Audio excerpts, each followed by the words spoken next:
After having my Thor, the Max model, for nearly 2 weeks now, you would think that I would have been diving into the weird and wonderful libraries for the Nintendo DS and 3DS, but for some reason I've been plunging into Windows emulation and seeing what kinds of games we can get emulated on this powerful little clamshell. And to my surprise, I am favouring using Gamehub over Winlator. I haven't really dived into Windows emulation since the start of this year, and I do still use Winlator to run smaller titles in one container, so I'm not wasting my internal storage. But in comparison, some of the results I was seeing in Gamehub were not only better in performance, but just so much easier to get set up and playing. I want to mention two things quickly before we get into the meat of this video. First is that I dyed my TPU shell black, and I love the way it looks. I'll leave a link in the description to a mod guide by Handheld Mods if you want to try something similar. And the second is that I was asked in my last video if the bottom screen can be customized rather than just be the app drawer by default. I suggested Nova Launcher as I use it on my phone, but I was seeing a couple people use it in Discord recently, and actually, yeah, it's exactly what you'd want to personalize it a bit more. So you could totally set a front end as the home app and then just open Nova on the bottom screen, and depending on how you set things up, you can still access the apps you need to from one screen to the other. Alright, so before we get started, I do want to mention we will be setting the Thor's performance to high performance, and I just keep the fan on smart mode. Also, we are going to start with one game on Winlator CMOD first, because it's a game I just could not get running on Gamehub for some reason, and that is Just Cause 2. My container is pretty simple, and we are running all these games at 1280 by 720 resolution. I leave most of this at default, but pause and copy the settings if necessary. And for Just Cause 2's shortcut settings, we need to go to DX Wrapper and tap the cog next to DXVK. The only way I could get this game to boot was to use version 1.10.3, and after that the game ran beautifully. I even tried that particular version on Gamehub, trying different things, and still couldn't even get it to boot there. The file size for Just Cause 2 is quite small, so I kind of prefer it to be here in Winlator. If you were to just keep adding games in Gamehub, then each game basically has its own container, and that starts to add up into the gigabytes the more games you install. So I like having Winlator as this one place for small games to thrive.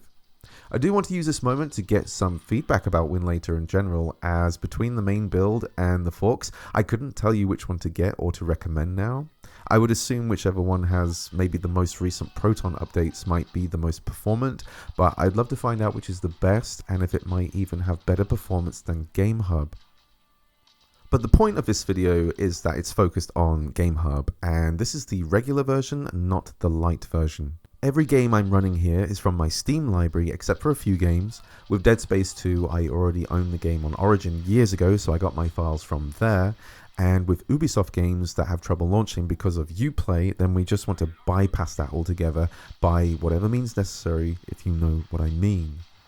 Also, pretty much every game here runs excellently. At 720p, the games still look fantastic on this size screen, so I never find myself pining to push up to 1080p. And with each game, I'll go through the compatibility settings and anything I had to do to get the game running or performing better. Lastly, when it comes to cloud saves, if a game's save location is within Steam, then we likely won't be able to sync to that save. And even then, not all games will sync a save that's located somewhere, for example in app data, documents, or save games in your user directory. So it's been hit and miss for me, and only like a couple of the games here actually use my cloud saves from my Steam account. But in the Steam section of any game settings, you can try swapping the Steam client version to see if it will grab your save, but I've not had any luck with it so far. Some of these games I already showed in my review of the Thor, but we'll go into detail what's going on and show some different areas. Castlevania Lords of Shadow was the first game I tried from Steam and was amazed how well it ran out of the box. But let's go into PC game settings and start going to things we might need to tweak in other games. In the compatibility section, we will see the settings that are set by default after downloading a game. It's up to you if you just want to just start the game up, but the three things I do before running a game is setting my translation parameters to extreme. To sum this up quickly, extreme is how we might get like the best performance but at the risk of the game not launching properly. And then it kind of scales down from there to compatible, where if a game hasn't launched yet, then it's likely going down through these that might fix the problem. Game presets, I believe, might be the best settings. I'm not sure if this is a community thing, but because we have like different devices, I'm not sure if that is like recommended across all devices, but you can try it yourself if you like. Going down to GPU driver, if you look at this, then by default, it's not using the latest turnip driver. So I like to scroll to the top and try the most recent one first. But there have been a couple of games with graphical errors from it, so it's not always the one to go to. Then with CPU translator, you'll see one or two things that depends on the compatibility layer. If you're seeing box 64, then you don't have to touch this, but if you feel like it, you can try the newest one on the top. And if you're seeing FEX and a bunch of numbers, then just like with the turnip drivers, there's actually a new one we can select, so I try that one first too. Everything else here we just leave at its default, but depending on a game you test, you may need to look at changing the DXVK version like I'd done with Just Cause 2 and Winlator, or the VKD3D version, but I don't think I've ever needed to change that in anything I've tested so far. And if a game's audio is having issues, we have two options here to switch between to see if it helps. In a few cases, if the game hasn't downloaded the dependencies, it needs like DirectX stuff or VC Redist, we might need to go to the components section and install something from the list here if you've looked up what you've needed. If it's not here, then you could download it yourself and enter the container for the game in the general tab. There's a couple of games here we'll need to use this to change or fix something.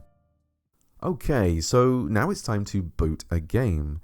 Once it's started, if we swipe from the right or press the back button, we have more settings here.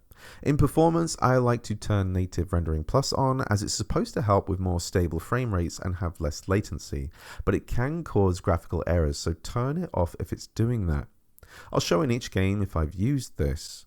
We can also set a frame limit. It's most likely with the kinds of games I'm showing, you'll never go over 60 FPS, and without setting the screen to 120Hz mode, we won't even see the benefits of it, so we might as well set it to 60. But with games that can reach those higher frame rates, then you can disable this or set it to 120. I also turn on Super Resolution. It just upscales the game to the screen's resolution, or tries to. It's a bit of a vague term, but with some games alone with a certain amount of sharpness, it looks really nice. And that's all the settings I look at. But I also want to recommend a video by TechDweeb that I'll link in the video description, as he spends more time to talk about some of the settings, and it might be more useful to you if this didn't make sense, or maybe it'll help you think differently about getting a certain game running. Lastly, and this should be a no-brainer, but every PC game has their own settings to tweak, so for the best performance I set whatever I can in the game to its lowest, and it usually still looks great on this screen. It's completely up to you what you prioritize here. You can go for better visuals and try for a 30 FPS experience, but here I'm going for performance and trying to reach 60 FPS as much as possible. Right, so I've waffled on for a while, so I'll let Castlevania play out for a little longer and we'll get on to the next game.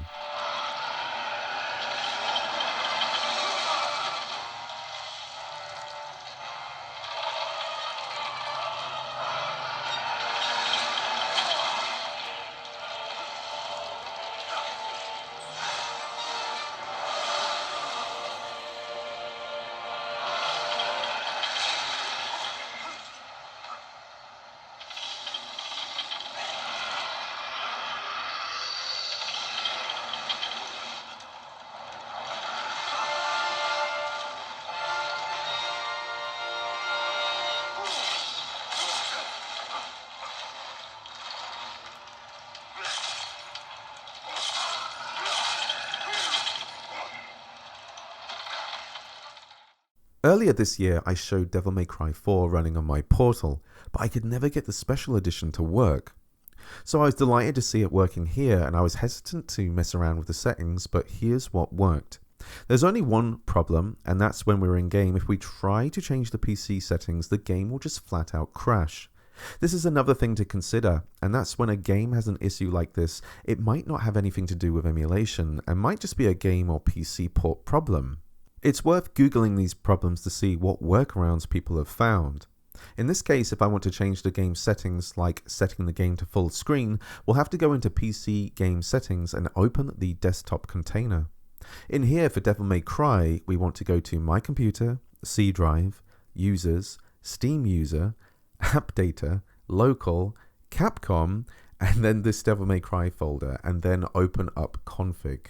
It's up to you if you want to use a mouse and keyboard to do this, and it's a lot easier, but for some reason Gamehub containers seem to have these weird double inputs on touch randomly. And if you're using touch, look for the setting you want to change. So here I think full screen was set to off by default. Double tap and slide over to highlight exactly what text you want to change. Then either swipe from the right or tap the back button and select the keyboard function at the bottom. We need to press shift and type on in capital letters. If you try to type without highlighting it, it just doesn't work for some reason. Double check that the setting is typed out correctly. It should say full screen equals on with no spaces.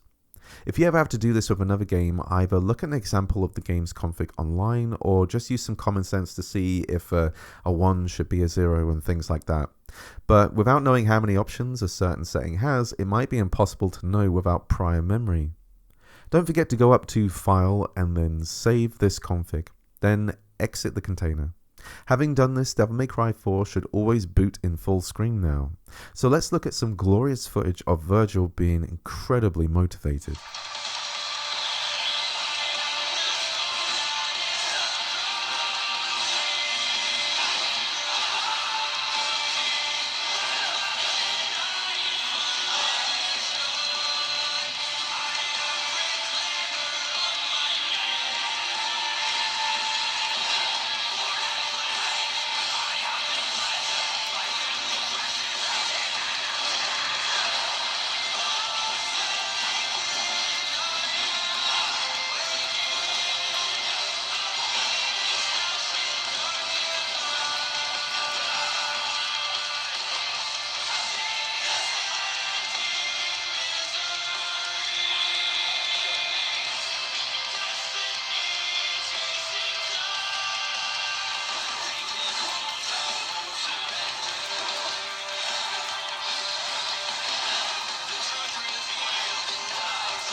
So good. Metal Gear Solid 5 is a game I'm surprised even boots, let alone runs nearly at 60 FPS. Thanks, Fox Engine. Or at least I have to assume Fox Engine had some part to play here. It was always an incredibly efficient engine. Not much to look here settings wise, and we're definitely setting everything in game as low as we can. Native rendering actually causes some graphical problems here, so we're going to leave that disabled. So let's go rescue Miller and play this Thor like a damn fiddle.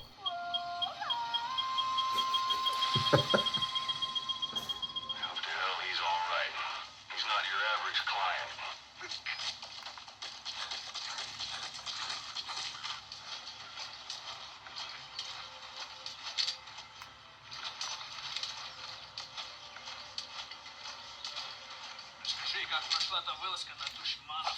Информация была правильная. Они осели в заброшенном кишлаке Бабр-Прам. Выдвинулись и взяли их всех сразу. Все они оказались таджиками. Откуда была информация? От душмана. Чего? Выдавал себя за жителя кишлака. На самом деле был хамином.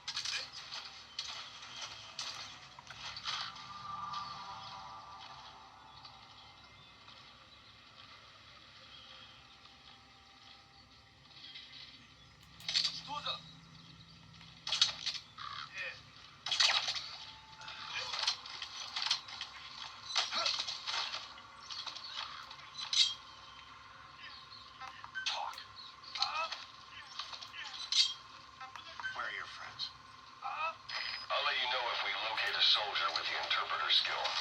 Extracting him will enable you to understand what the Soviets are saying. Otherwise, Otherwise, your interrogations are going to be a waste of time.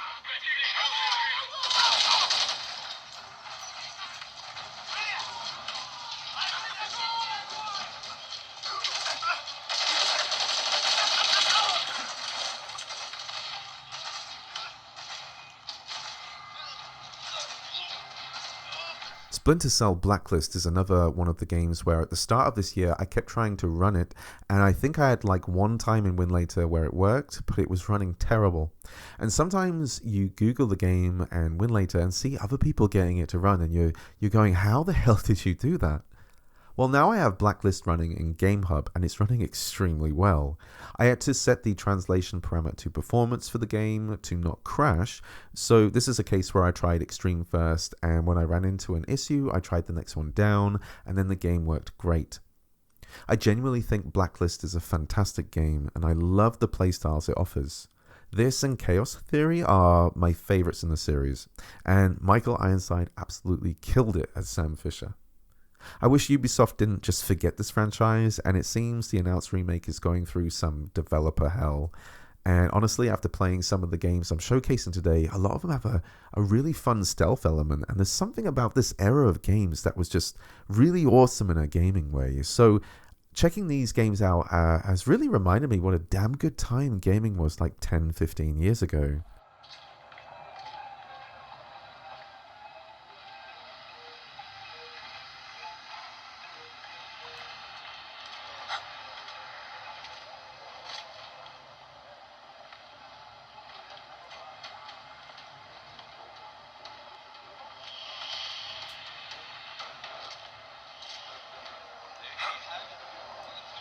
جوهرات مزيفة بس. افتكر الاتفاق. أي حاجة هنلاقيها هنقسمها بالنص. أنت عاوز النص من ولا شيء؟ اتفضل. أنت No, nobody's come looking at me. Hang on one second. ليش عم تعمل هيك؟ طب ايش شغلك انت؟ مين هون؟ انا اللي دخلت. ليش؟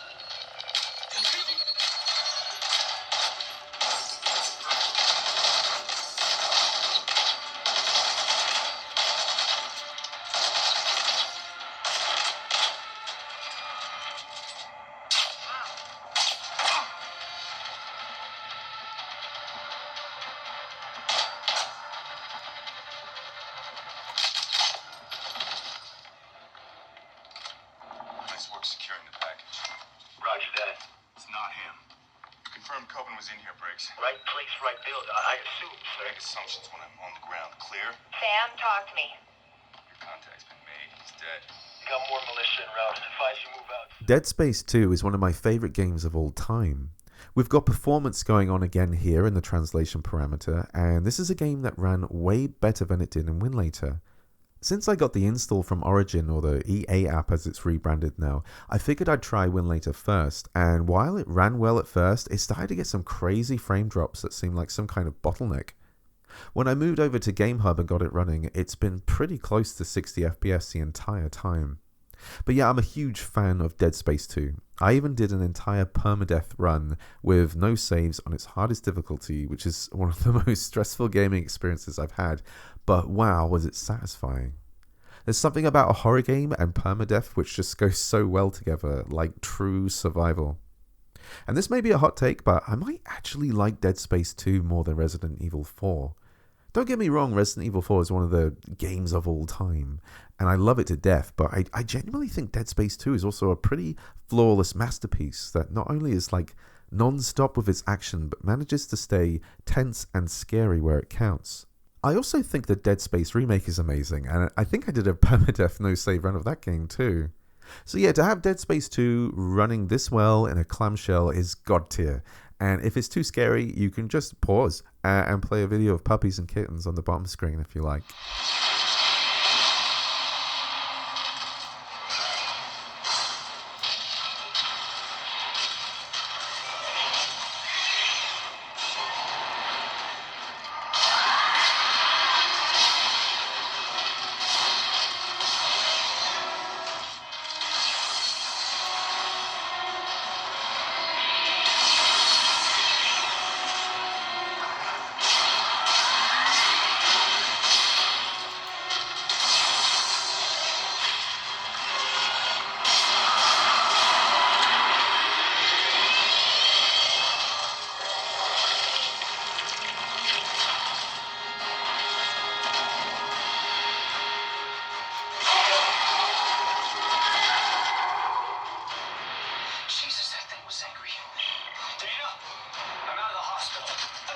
Metal Gear Rising: Revengeance is a game I already had working beautifully on my Portal back when I was trying Winlator Frost, and when I tried it again with CMOD, I thought it was similar performance, but for some reason not as good on the Thor.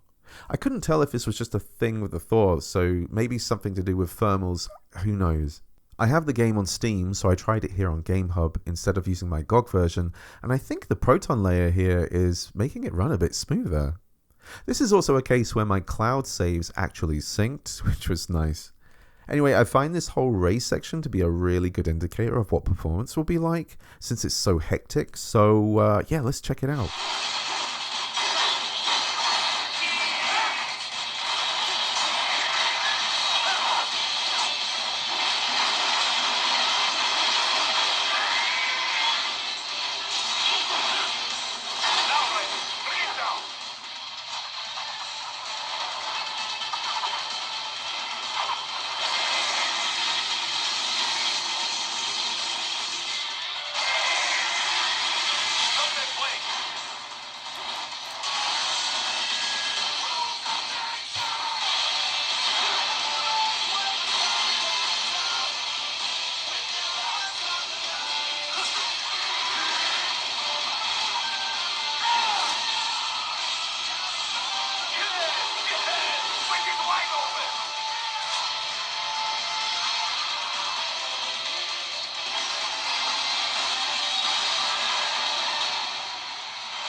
To take down those heavy missiles.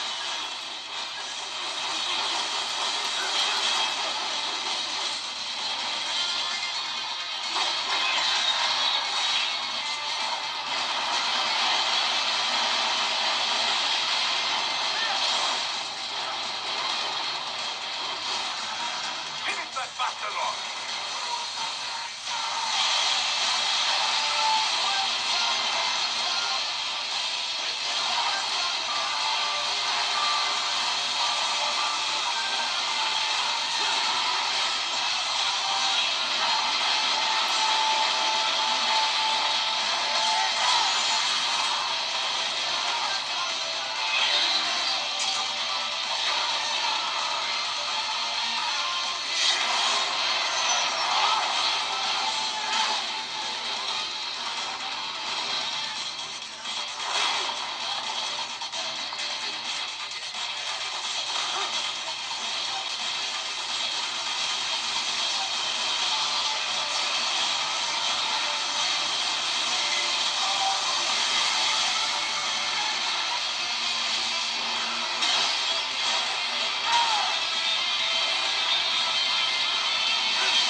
Strider is a game I also had working on my Portal. I always had problems with it in Winlator, and Gamehub just had the magic to get it going. I played the whole thing on the Portal with a high seas version of the game, but here my Steam version works fantastically. I need to mention here with the CPU translator that picking the top version did not work with this game, so I had to choose this one instead. After that, it ran perfectly. I just wish I had a save to show off some later stuff, as Strider is actually a very good Metroidvania game. The movement is amazing and the combat is satisfying, so if you're pining for something like this, I wholly recommend it.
fired.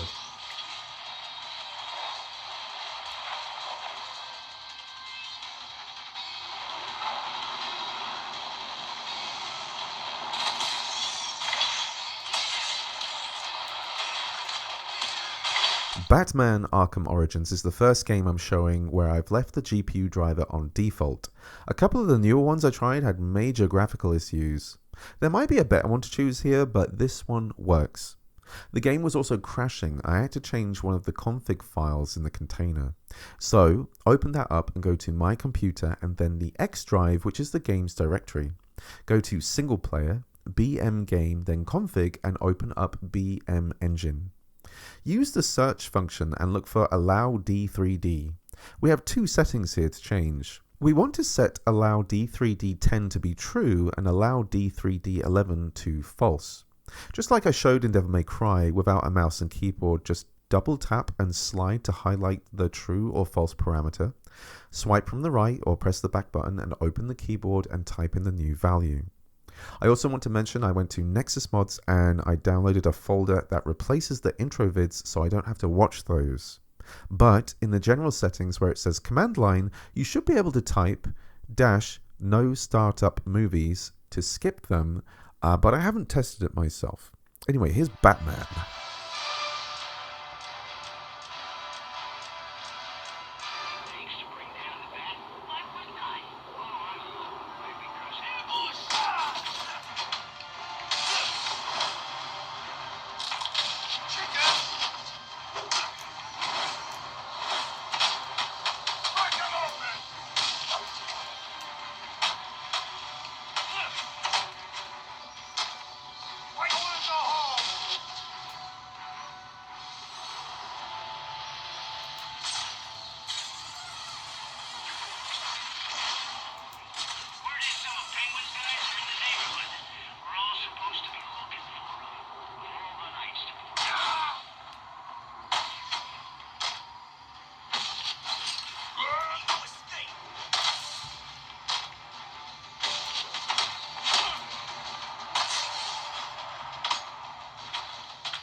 In these Winlator and Gamehub videos, I always see the Tomb Raider reboot, but never Rise of the Tomb Raider.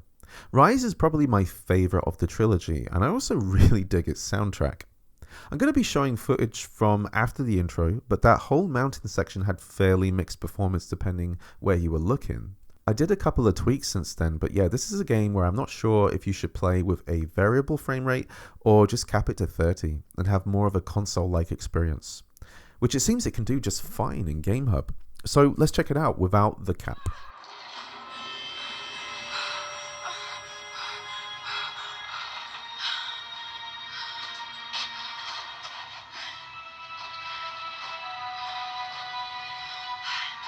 No turning back. It has to be you.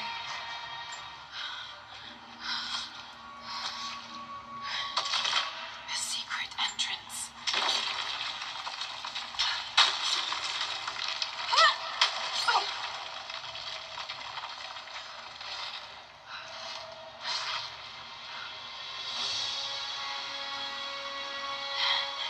It's amazing. Only Dad could have seen this.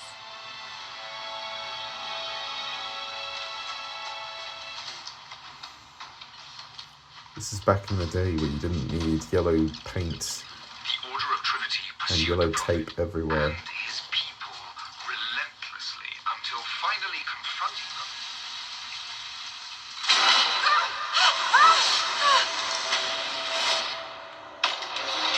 Jesus.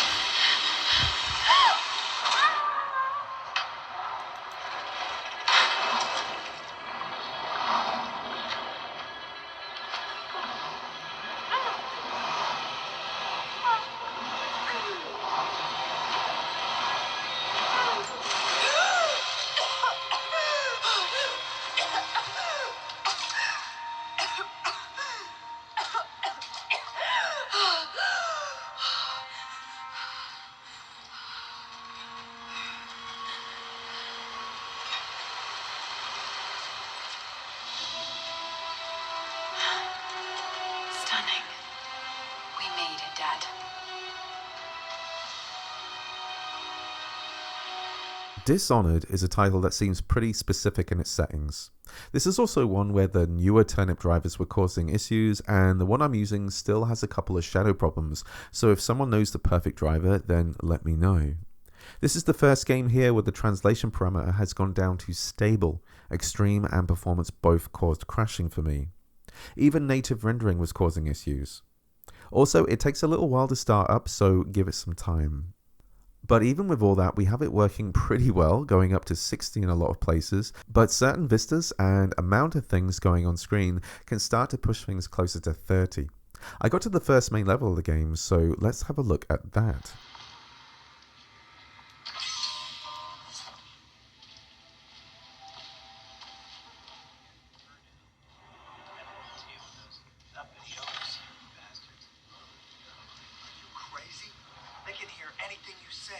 I don't give a rat's ass. Never gets old.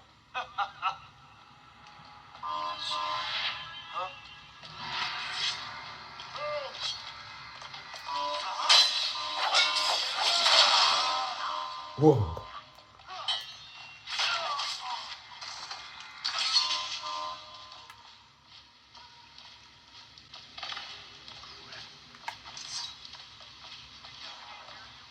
Shit, someone's dead. Hit the alarm.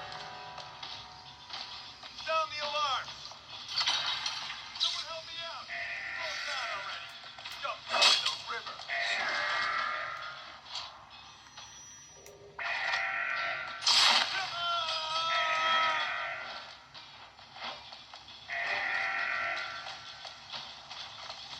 Now, Shadow of War is something that isn't going to hit 60 FPS. It's also a massive game, like I'm surprised it was around like 100 gigabytes. I've also had this error when it launched, but when I press cancel it runs anyway. I don't know what that's about. The benchmark run at about 40 FPS average, so this is a game where I think capping at around 30 FPS is probably the way to go. Regardless, the game looks amazing and it plays decently too. I had my doubts if this would be a good fit for the Thor, and I'd probably enjoy it more if I streamed it from my PC to my portal, but the fact this runs as well as it does is very cool. We'll find you.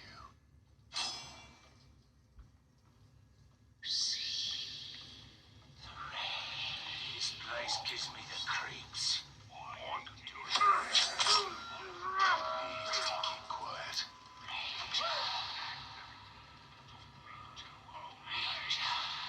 We need to do something. Taking up a captain should buy the Gondorians some time. And they could lead us to the Palantir. We must find a worm and make him talk.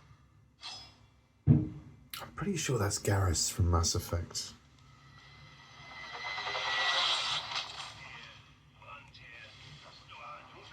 Yeah, his mind is weak.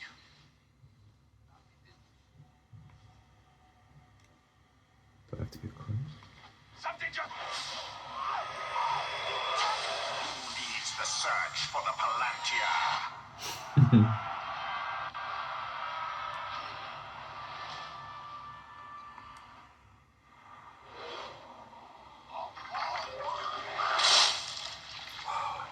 The captain leading the search is in the lower city. Then he will go no further. You should have kept your mouth shut. Now he's stuck back in the rear instead of where to fight. Everybody laughs. Did you hear that? It's a bloody talk!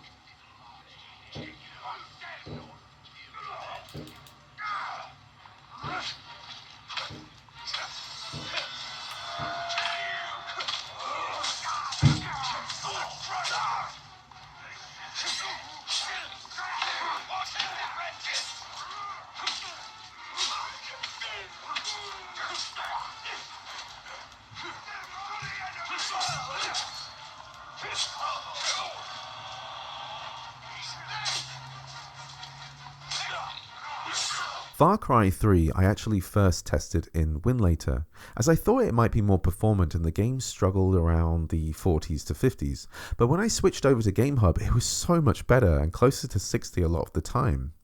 This is the game that was making me question if Winlator is even that relevant, and I hope someone in the comments can convince me.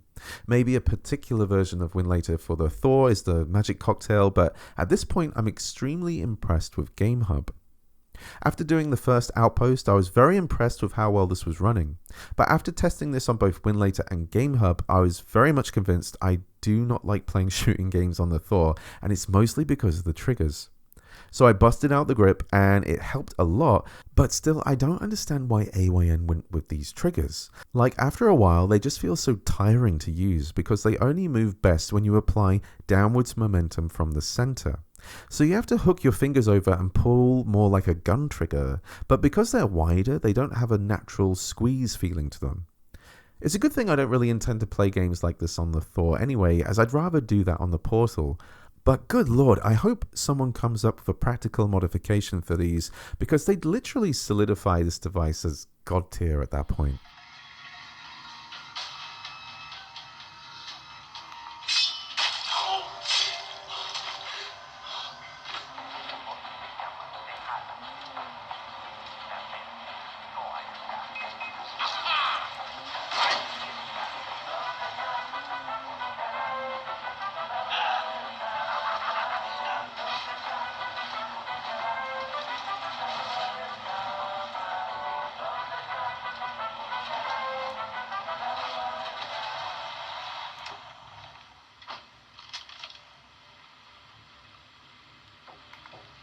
Side of the map's beautiful.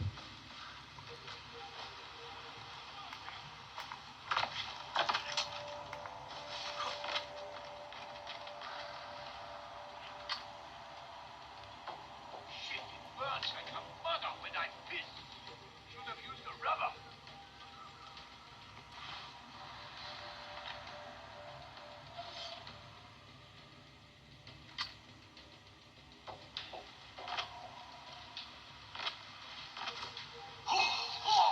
I'm hit! Who's shooting?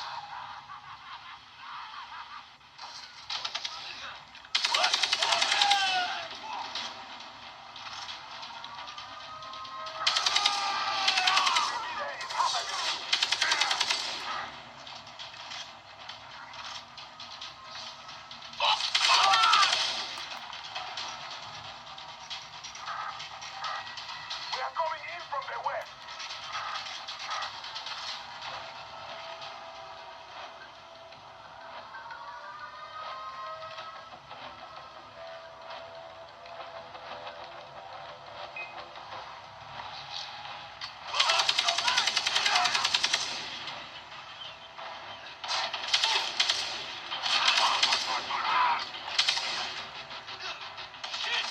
To finish off, we're going to look at a few smaller titles.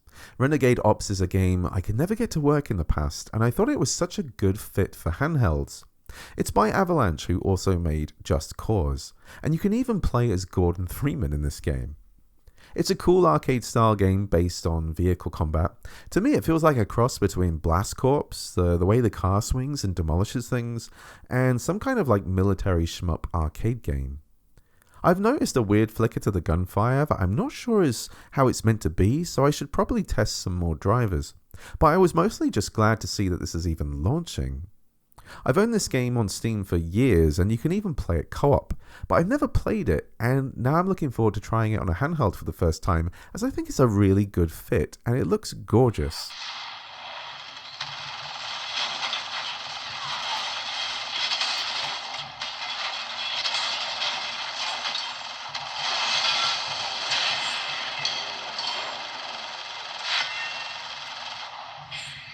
Good work. Got a civilian prisoner in a nearby village. No priority. Extract that prisoner.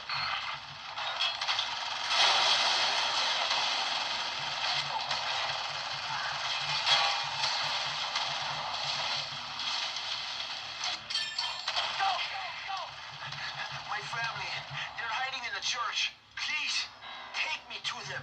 You heard the man.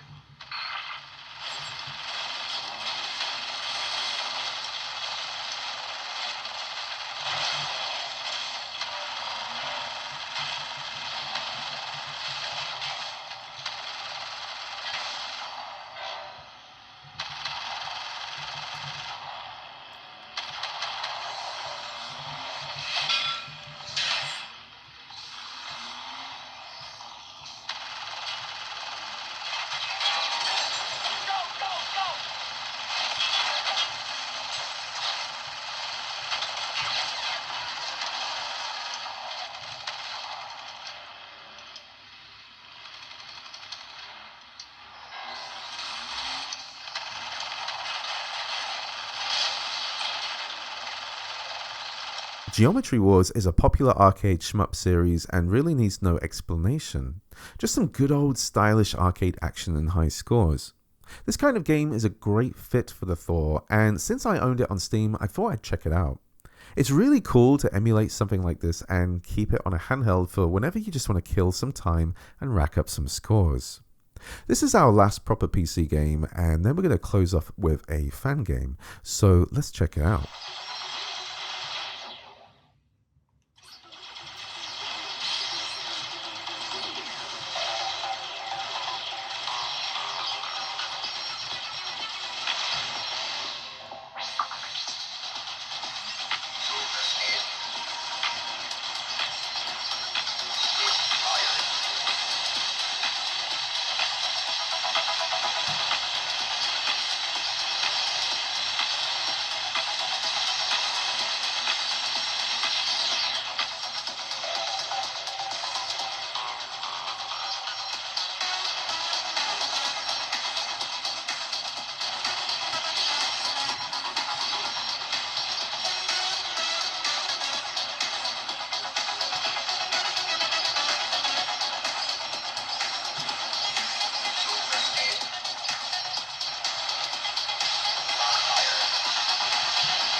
Lastly, I want to show that Link's Awakening DX HD can be played in Gamehub.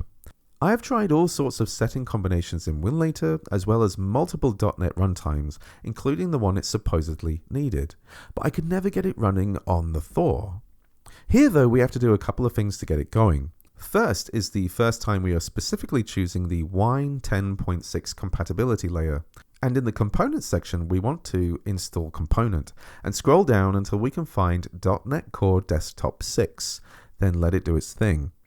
After this, the game should boot. If it doesn't and it gives you the runtime error that you need to download it, you can try choosing yes, but if nothing happens, then go back to component and repair or reinstall .NET Core Desktop 6. The game should be running now, and it's so good to get games like this working on a handheld. I would have preferred to have this on Winlator, as I like all the smaller indies and fan games and so on there in one container to save space and to organize them a little better. It also just gives me more reason to use Winlator.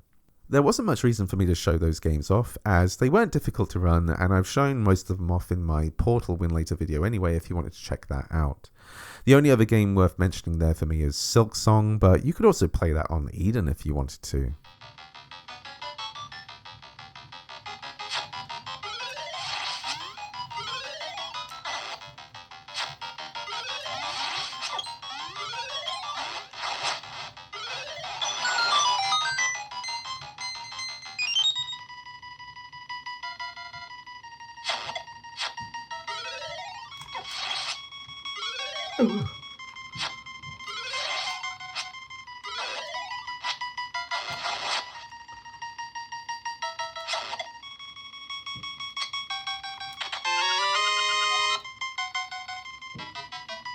So that's a wrap on Windows games on my Thor, mostly with Gamehub. I hope that's been insightful for testing your own games or even helped you getting these games to run. The Max model has plenty of RAM for these games, but I'm fairly sure the Pro model would be absolutely fine, and I think the base could do this as well with the 4GB RAM swap turned on in the Android settings. I'm curious what else people have gotten to run that's exciting or thought wasn't possible. I've been thinking about the kinds of games I'd like to try, and there's definitely like a period where games around PS4 and Xbox One start to have issues or don't boot at all.